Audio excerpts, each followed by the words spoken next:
নেই বালির পাহাড়, নেই তপ্ত রোদ, তবু দিব্যি ঘুরে বেড়াচ্ছে মরুর জাহাজ উট। চমকে যাওয়ার মতো বাস্তবতা হলো বাংলাদেশেই গড়ে উঠেছে একটি আস্ত উটের খামার। সৌদি আরব থেকে আনা ৮টি বিশাল দেহি উট নজর কাটছে সবার। আমরা এই উট আনা হয়েছে সৌদি আরব থেকে ১ বছর আগে আনেছি, আনি এখন লালন পালন করছি। আমরা ছোলা ভুট্টা খাওয়ানো হয়, দিন একবার গোসল দেওয়া হয়। এখন উট বিক্রি হবে। নাসিরের খামার এই বিরল উদ্যোগের পেছনের নাম। ১ বছর আগে যাত্রা শুরু করেছিল খামারটি। সৌদি থেকে আনা ৮টি বিশাল উটের একটিকে ইতোমধ্যে বিক্রি করা হয়েছে ২৮ লাখ টাকায়। বাকি ৭টি এবার কোরবানির হাটে উঠবে, দাম ধরা হয়েছে ৩০ লাখ টাকা করে। প্রতিটি উট থেকে মিলবে ২০ থেকে ২৫ মণ পর্যন্ত মাংস। আগের উটটা বিক্রি হয়েছে ২৮ লাখ টাকা, এগুলো ৩০ লাখ টাকা করে, কম বেশি হতে পারে। আমাদের উটি ওজন হবে ২০-২৫ মণ করে, ২৫ মণ করে ওজন হবে। খামারের কর্মীরা জানান, প্রতিদিন শ্যাম্পু দিয়ে গোসল, খাবারে রয়েছে ছোলা, ঘাস, ভুট্টা, গম, একদম রাজকীয় যত্ন। যেটা সৌদি আরবে খাদ্য খাবার একত্র, সেটা আমাদের দেশে এখন আমরা উৎপাদন করছি। আমরা খাদ্য খাওয়াই, আমাদের ভালো লাগে।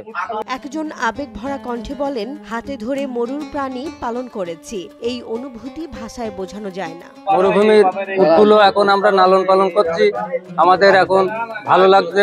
সকাল সন্ধ্যে আমরা নিজেরা খাদ্য খাবার দিই, খুব ভালো লাগে। উট দেখতে ভিড় করছেন দূর দূরান্তের মানুষ। কেউ বলছেন এটা কি সত্যিই বাংলাদেশ, কেউ বা দরদাম করছেন কোরবানির জন্য।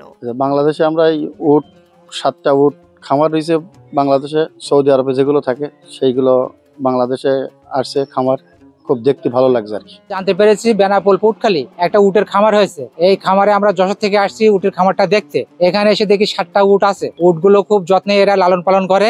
ঈদ উপলক্ষে এই উটগুলো বিক্রি হবে। এই উটগুলো ভুট্টা, ছোলা এসব খায়, দিনে একবার করে গোসল করানো হয়। আপনারা যদি কেউ উট কিনতে ইচ্ছুক হন, বেনাপোল পুটখালি এখানে চলে আসবেন খামারে। এখানে ন্যায্য মূল্যে উটের দাম পাবেন।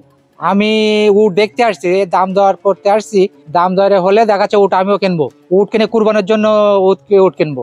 চমক এখানেই শেষ নয়, খামারে আছে আরো ৭০০ উন্নত জাতের গরু, মহিষ আর ভেড়া। যশোরের সারসার পুটখালির এই খামার যেন এখন উৎসবের এক প্রাণ মঞ্চ।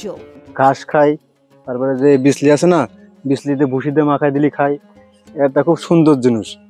আমরা তো এই জায়গায় প্রথম দিন এসে দেখি তো মনে করেন অবাক হয়ে গেছি, এই জায়গায় যে আছে এটা আমরা জানি না। এই প্রথমবারই এসে দেখলাম যে জায়গায় উট আছে।